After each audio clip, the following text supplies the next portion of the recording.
Have you ever trusted someone so completely that you gave them access to your entire life, only to have them destroy it for a laugh?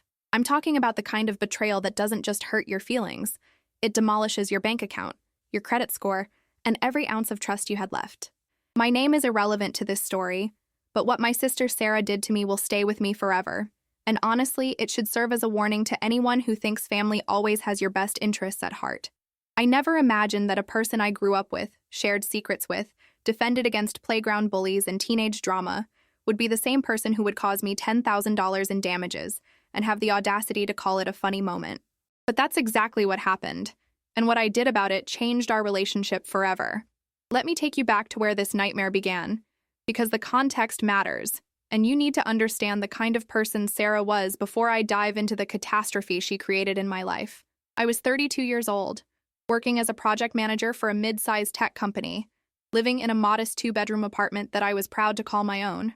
After years of struggling through student loans, entry-level positions that barely covered rent, and the kind of financial anxiety that keeps you awake at 3 in the morning calculating whether you can afford both groceries and gas, I had finally reached a place of stability. My credit score was good, my savings account actually had a buffer, and for the first time in my adult life, I wasn't living paycheck to paycheck. I had worked incredibly hard to get there, taking on extra projects, freelancing on weekends, cutting back on every luxury imaginable, and it felt like I was finally breathing after years of holding my breath underwater. My apartment wasn't fancy, but it was mine, decorated with furniture I had carefully selected from thrift stores, and refinished myself, filled with plants I actually managed to keep alive, and most importantly, it was my safe space where I could decompress from the stress of corporate life and just exist without judgment. Sarah, my younger sister by 4 years, had always been different from me. Where I was cautious and planned everything down to the last detail, she was spontaneous and lived for the moment. Where I saved money and thought about the future, she spent whatever she had and worried about consequences later. Our parents used to say we balanced each other out, that I gave her stability and she gave me adventure. But the truth was more complicated than that. Growing up, Sarah had always been the fun one, the one everyone wanted to be around at parties, the one who could make a room full of strangers feel like old friends within minutes. She had this magnetic personality that drew people in, and I'll admit, there were times when I envied how easily life seemed to come to her. She never stressed about things the way I did, never lost sleep over decisions, never seemed to carry the weight of responsibility that I felt crushing down on my shoulders every single day. But that carefree attitude came with a price, and usually, someone else ended up paying it. Throughout our childhood and into our adult years, Sarah had a habit of pushing boundaries in the name of fun. She called them pranks, jokes, spontaneous moments of comedy that were supposed to bring laughter and lighten the mood, but more often than not, they crossed lines that shouldn't have been crossed. When we were teenagers, she once posted embarrassing photos of me on social media without my permission. Photos from a particularly awkward phase in my life that I had worked hard to move past. And when I confronted her about it, she laughed it off and said I was being too sensitive. When I was in college, stressed about finals and barely sleeping, she thought it would be hilarious to tell my roommates I had failed out and was being forced to move back home, causing me a week of awkward conversations and having to explain that, no, I wasn't dropping out. My sister just has a twisted sense of humor. In her mid-20s, she borrowed my car without asking while I was out of town, drove it to a music festival 3 states away, and returned it with an empty gas tank, mysterious stains on the back seat, and a crack in the windshield that she claimed was already there, even though I had photographic evidence to the contrary. Each time she would apologize in that dismissive way that made it clear she didn't really think she had done anything wrong, and each time our parents would intervene and smooth things over, telling me that Sarah didn't mean any harm and that I should be more forgiving because that's what sisters do. I want you to understand something important here, because it's easy to look at this pattern and wonder why I kept giving her chances. The truth is, despite everything, I loved my sister. I loved the memories we had of building blanket forts in our living room and staying up past bedtime telling stories. I loved how she would show up at my apartment unannounced with my favorite takeout when she sensed I was having a rough week. I loved that she was the first person to congratulate me when I got my promotion, genuinely excited for my success even though her own career path was still uncertain. Family is complicated, and anyone who tells you otherwise has either been incredibly lucky or is lying to themselves. You don't just cut people out of your life because they make mistakes, especially when those people are connected to your earliest memories, your shared history, your understanding of who you are and where you come from. So yes, I forgave her time and time again, believing that eventually she would mature, that eventually she would understand that actions have consequences and that other people's feelings matter just as much as her desire for a good time. But this time was different. This time, Sarah's idea of a funny moment didn't just inconvenience me or embarrass me or cause minor damage that could be fixed with time and effort. This time, she crossed a line so far beyond acceptable that there was no coming back from it. No smoothing it over, no brushing it under the rug with a half-hearted apology and a promise to do better next time. What she did required a level of thoughtlessness so profound, a disregard for my well-being so complete, that it shattered every illusion I had been holding onto about our relationship. And the worst part, the part that still makes my blood pressure spike when I think about it months later, is that she genuinely didn't think she had done anything that bad. In her mind, it was just another prank, another funny story to tell at family gatherings, another example of her free-spirited personality bringing chaos and laughter into the world. She had no concept of the disaster she had created in my life, and when I finally made her face it, when I forced her to confront the reality of what her carelessness had cost me, the look of genuine surprise on her face told me everything I needed to know about how little she had considered my perspective before acting. The day it happened started like any other day. I woke up at 6:30, went for my morning run through the neighborhood, came back and showered, made my usual breakfast of scrambled eggs and whole wheat toast, and headed to work where I had back-to-back meetings scheduled from 9 until 3. My phone stayed in my bag most of the day because I was leading a crucial presentation for a new client, the kind of high-stakes meeting where every detail matters and you can't afford to be distracted by notifications and messages.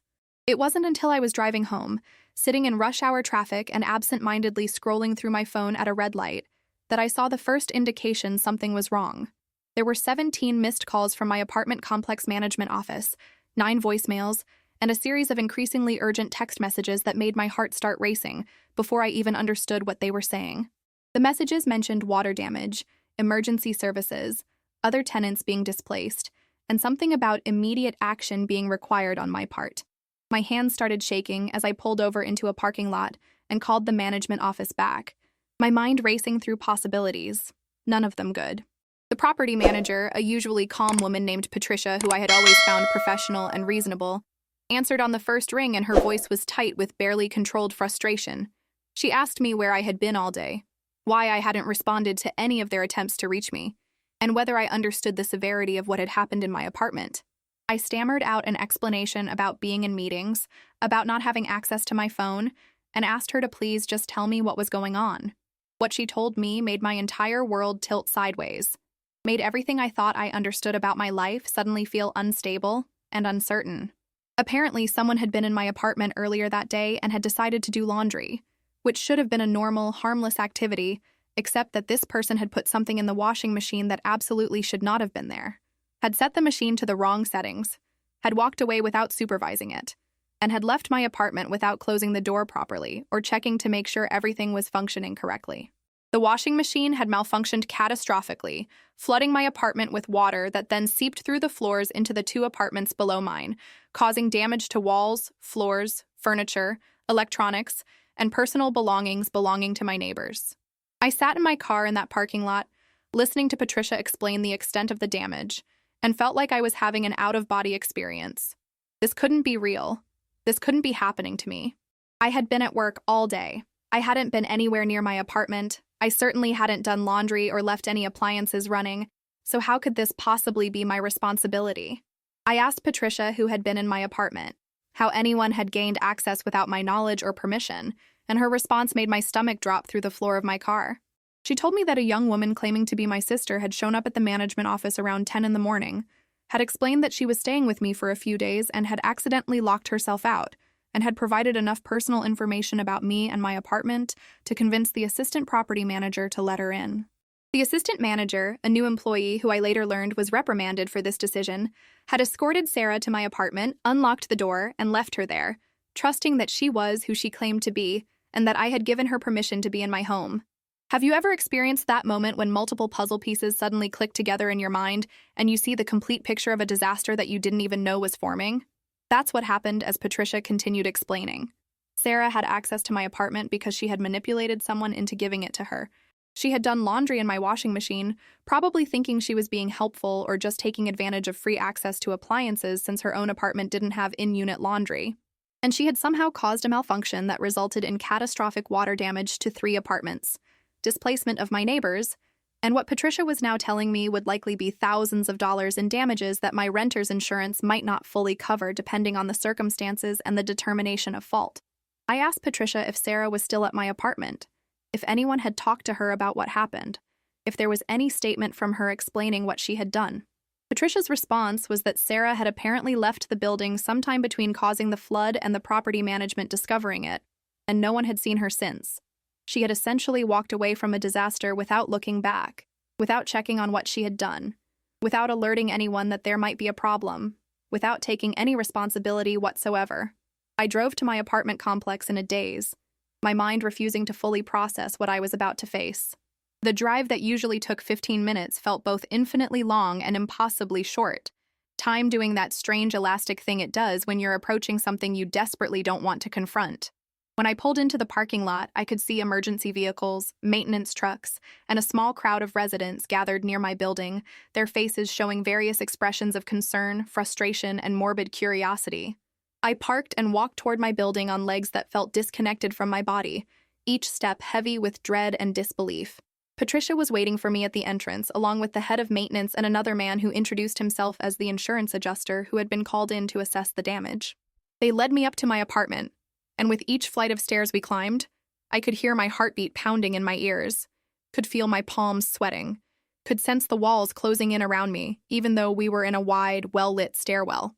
Nothing could have prepared me for what I saw when they opened my apartment door. The smell hit me first. That distinctive musty odor of water damage, of wet drywall and soaked carpet, of mold already beginning to form in the warm, humid environment that had been created by hours of flooding. My beautiful hardwood floors, the ones I had fallen in love with when I first toured the apartment, were warped and buckling, the wood swollen with moisture and pulling away from the subfloor in places. My furniture was sitting in puddles, the bottoms of my couch and chairs dark with water stains, cushions saturated and heavy. My bookshelf had collapsed under the weight of my waterlogged book collection.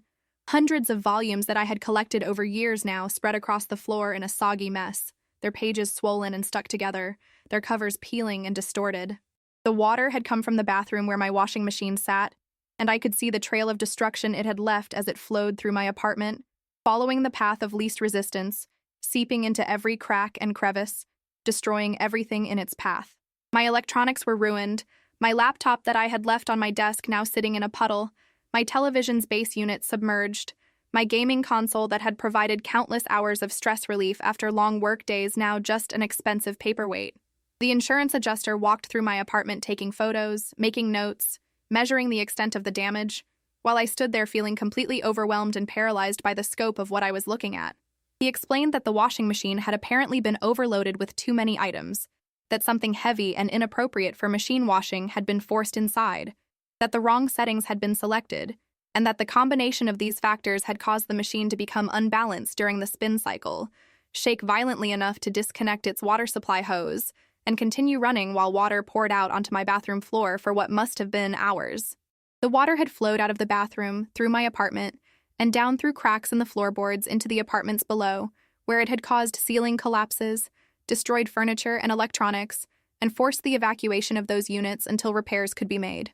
The adjuster estimated that the damage to my apartment alone would be somewhere between $8,000 and $12,000, not including the damage to my neighbors' apartments, which could easily double or triple that figure, depending on their contents and the extent of structural damage to the building itself. I felt my knees buckle and had to steady myself against the wall, the reality of the financial burden I was facing hitting me like a physical blow. Patricia explained that as the leaseholder and the person whose washing machine had caused the damage, I would be held financially responsible for all repairs and restoration, both in my apartment and in the units below. She said that my renter's insurance would likely cover some of it, but that there would be deductibles, coverage limits, and possible determinations of negligence that could affect how much they would pay. She also mentioned that the other affected tenants might choose to file their own insurance claims or even take legal action against me to recover their losses, which could open up a whole additional nightmare of legal fees and court proceedings. I tried to explain that I hadn't been home, that I hadn't caused this damage, that it was my sister who had been in my apartment without my explicit permission. But Patricia's expression made it clear that legally, that distinction might not matter. It was my apartment, my washing machine, my responsibility in the eyes of the property management company, and likely in the eyes of the insurance companies and legal system as well. I called Sarah while standing in my destroyed apartment, my hands shaking so badly I could barely navigate to her contact in my phone. The call went to voicemail. I called again. Voicemail. I sent a text message that was probably not as calm or measured as it should have been, demanding that she call me back immediately because of the emergency situation she had created. I waited 5 minutes that felt like 5 hours, staring at my phone screen, willing it to ring, trying to imagine what possible explanation she could have for what she had done. When she finally called back, her voice was casual, cheerful even, asking what was up and saying she had been meaning to call me anyway to let me know she had stopped by my place earlier. The disconnect between her tone and the devastation I was standing in was so profound that for a moment I couldn't even speak, couldn't find words adequate to bridge the gap between her perception and my reality. When I finally found my voice, it came out strangled and harsh, and I asked her what the hell she had done to my apartment. There was a pause on the other end of the line, a moment of confusion in her voice when she responded, asking what I meant and saying she had just done some laundry and then left because she had an appointment to get to. I felt rage building in my chest, hot and overwhelming, the kind of anger that makes your vision narrow and your whole body tense up. I told her about the flood, about the thousands of dollars in damage, about the displaced neighbors, about the insurance adjusters and property managers and the financial catastrophe she had left in her wake. Her response, when it finally came, was so inadequate, so completely insufficient to the magnitude of what she had caused, that it actually made things worse. She said, "Oh my God, really?" She had no idea. The washing machine had been making weird noises, but she thought it was just old, and she had to leave for her appointment, so she just left it running and figured I would be home soon to check on it. She said this like it was a minor miscommunication, like she had forgotten to buy milk I had asked her to pick up, like we were discussing something trivial and easily fixed rather than life-altering financial destruction. I stood there in my flooded apartment, surrounded by everything I had worked so hard to build, everything that represented my stability and security and independence, now ruined and destroyed because my sister couldn't be bothered to supervise a load of laundry or check that everything was functioning properly before she walked away. I tried to explain to her the seriousness of the situation, the dollar amounts involved, the legal implications, the impact this would have on my finances and my credit and my relationship with my apartment complex. She kept apologizing in that vague, surface-level way that indicated she felt bad that I was upset, but didn't really grasp that she had done anything fundamentally wrong. She said it was an accident, that she didn't mean for anything bad to happen, that she was just trying to be helpful by doing some laundry while she was there. When I asked her what she had even been doing in my apartment in the first place, why she had gone to the management office and convinced them to let her in without calling me first, she said she had been in the neighborhood and thought she would surprise me by cleaning up a bit and doing some chores to help me out since she knew I had been stressed at work lately. Let me ask you something, because I need you to understand how completely disconnected from reality her justification was. Have you ever had someone cause massive damage to your life and then act like they deserve credit for good intentions? That's what Sarah was doing, trying to frame her catastrophic lack of judgment and responsibility as some kind of thoughtful gesture that had unfortunately gone wrong. She wasn't acknowledging that she had violated my privacy by entering my home without permission, that she had manipulated my property management into giving her access under false pretenses, that she had used my appliances without asking, that she had been negligent in her use of those appliances, and that she had abandoned the situation without checking to make sure everything was okay before she left. In her mind, she had done me a favor, and the fact that it had turned into a disaster was just bad luck, just an unfortunate accident that no one could have predicted or prevented. The inability to take real responsibility, to acknowledge the chain of poor decisions that had led to this moment, was so frustrating that I felt like I might actually explode from the pressure building inside my chest. I told Sarah that we needed to meet in person to discuss this, that a phone call wasn't sufficient for what needed to happen next. She agreed, though her tone suggested she thought I was overreacting and that this could probably be sorted out quickly so she could get on with her day. We arranged to meet at a coffee shop near my apartment complex the following morning, and I spent the night in a hotel because my apartment was uninhabitable, the air thick with moisture and the smell of mildew, the floors unsafe to walk on without risk of further damage, the entire space feeling contaminated and hostile. I lay awake in that hotel room, my mind racing through calculations and scenarios, trying to figure out how I was going to pay for this, how I was going to recover from this, how I was going to maintain the financial stability I had worked so hard to achieve when it was being ripped away from me through no fault of my own. The unfairness of it consumed me. The knowledge that I had done everything right, had been responsible and careful and prudent, and yet I was the one facing financial ruin while Sarah slept peacefully in her own bed, probably not giving the situation another thought until our meeting the next morning. When we met at the coffee shop, Sarah arrived 15 minutes late, carrying an expensive latte and wearing a new outfit that I recognized as being from a boutique I couldn't afford to shop at even before this disaster. She hugged me and said she was so sorry about what happened, still using that tone that suggested this was a minor inconvenience rather than a life-changing crisis. I had brought printed estimates from the insurance adjuster, statements from the property management company outlining my financial liability, and photos of the damage for her to see. I spread them out on the table between us and watched her face as she looked through them, waiting for the moment when the reality would sink in, when she would understand the magnitude of what she had done. Her expression shifted from casual concern to genuine shock as she flipped through the photos, seeing the destroyed hardwood floors, the collapsed bookshelf, the ruined furniture and electronics.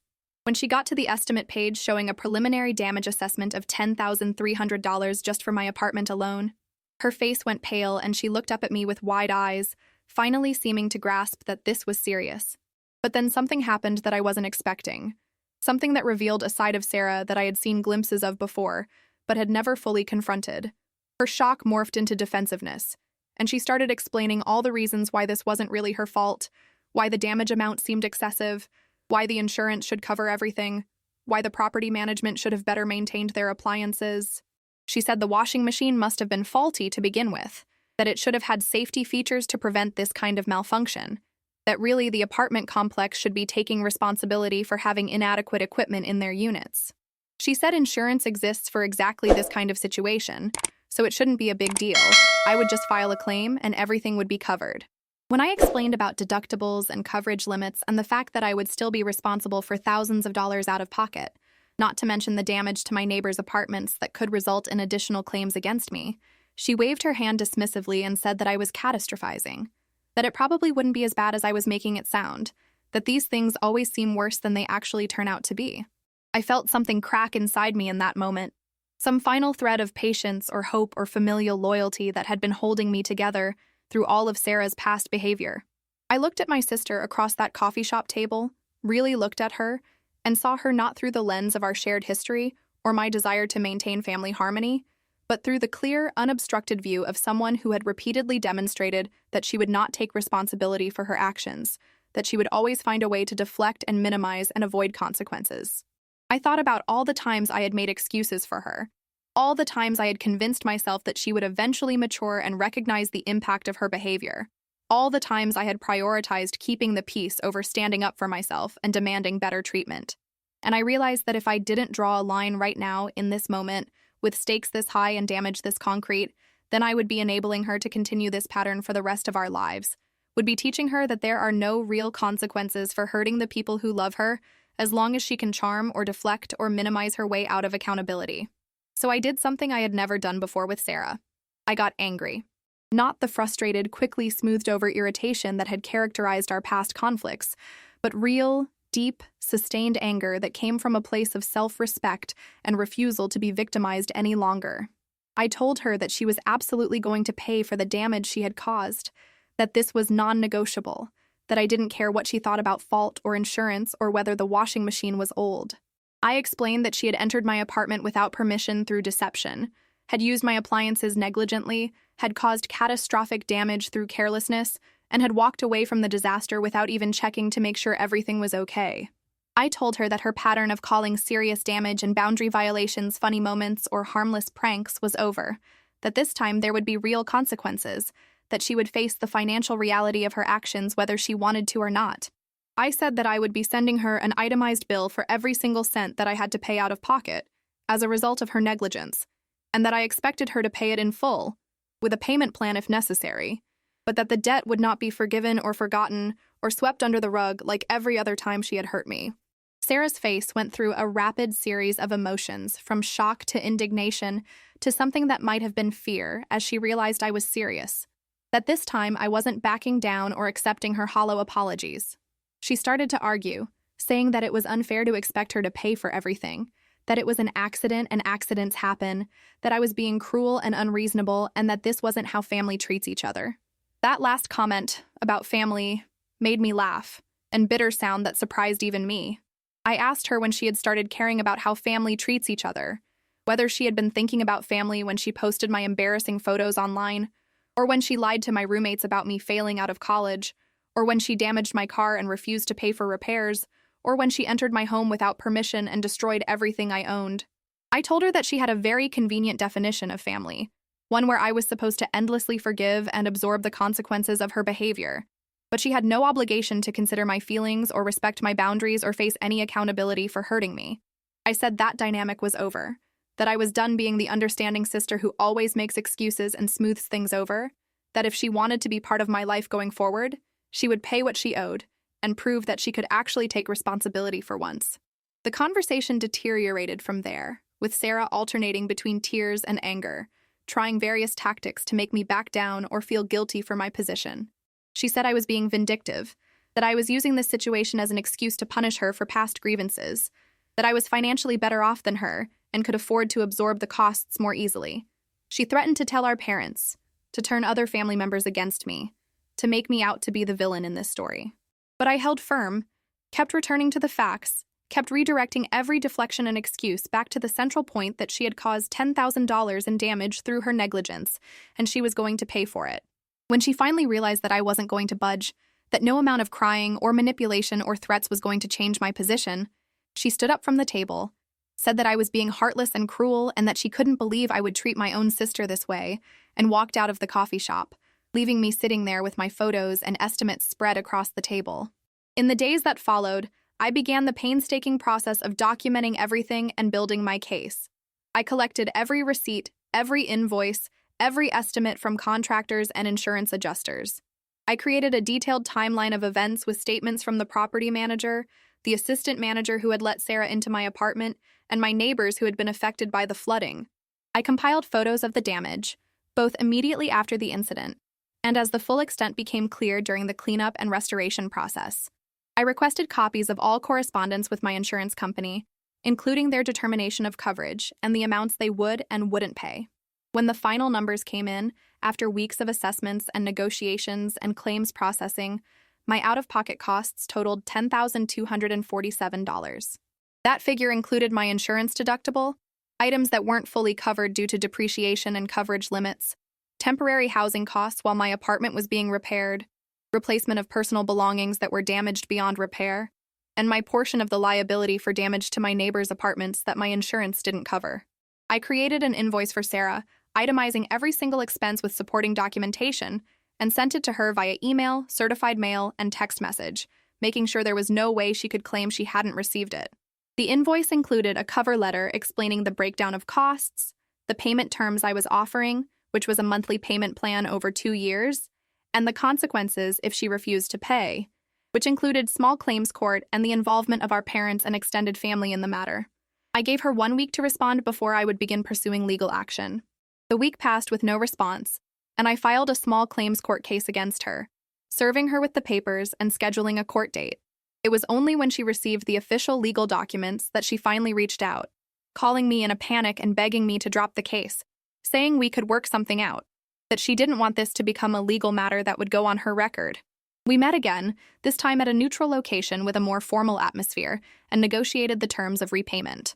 Sarah tried once more to reduce the amount, arguing about specific line items, questioning whether certain expenses were really necessary, but I had documentation for everything and stood firm on the total. We eventually agreed on a payment plan where she would pay $500 per month for just over 20 months until the debt was fully repaid, with the understanding that if she missed more than one payment, I would immediately resume the court case and pursue judgment for the full amount plus legal fees and interest. I had her sign a promissory note that laid out all these terms in clear legal language, and I made sure to keep copies of everything in multiple locations. It felt surreal, sitting across from my sister and treating her like a business transaction rather than family, but that was what she had reduced our relationship to through her actions and her refusal to take voluntary responsibility. The first payment came through right on schedule, probably because Sarah knew I was serious about following through with legal action if she didn't comply. But as the months went on, I could feel the resentment building from her side. She would make the payments, but they would often come with passive-aggressive messages about how much this was hurting her financially, how she had to cut back on things she enjoyed, how I was ruining her life over an accident. She tried to enlist our parents to intervene on her behalf, painting me as vindictive and cruel, but I had prepared for this by sending them complete documentation of what had happened, including the photos, the estimates, and the record of Sarah's initial refusal to take responsibility. Our parents, seeing the evidence laid out so clearly and understanding the magnitude of the damage for the first time, were shocked and disappointed in Sarah's behavior, which only made her more resentful toward me. Our relationship, which had always been complicated but had at least maintained a veneer of sisterly affection, became openly hostile and cold. There were moments when I questioned whether I was doing the right thing, whether forcing Sarah to pay back every cent was worth the destruction of our relationship and the tension it created within our entire family. I would lie awake at night sometimes, thinking about memories of us as children, wondering if I was being too harsh, if maybe I should have just absorbed the costs and moved on for the sake of family harmony. But then I would remember standing in my flooded apartment, feeling the panic and helplessness of facing financial ruin through no fault of my own, remembering the casual dismissiveness in Sarah's voice when she first heard about the damage, recalling every past incident where she had hurt me and faced no real consequences, and I would know that I had made the right decision. This wasn't about the money, not really, even though the money was important and I needed it to recover financially.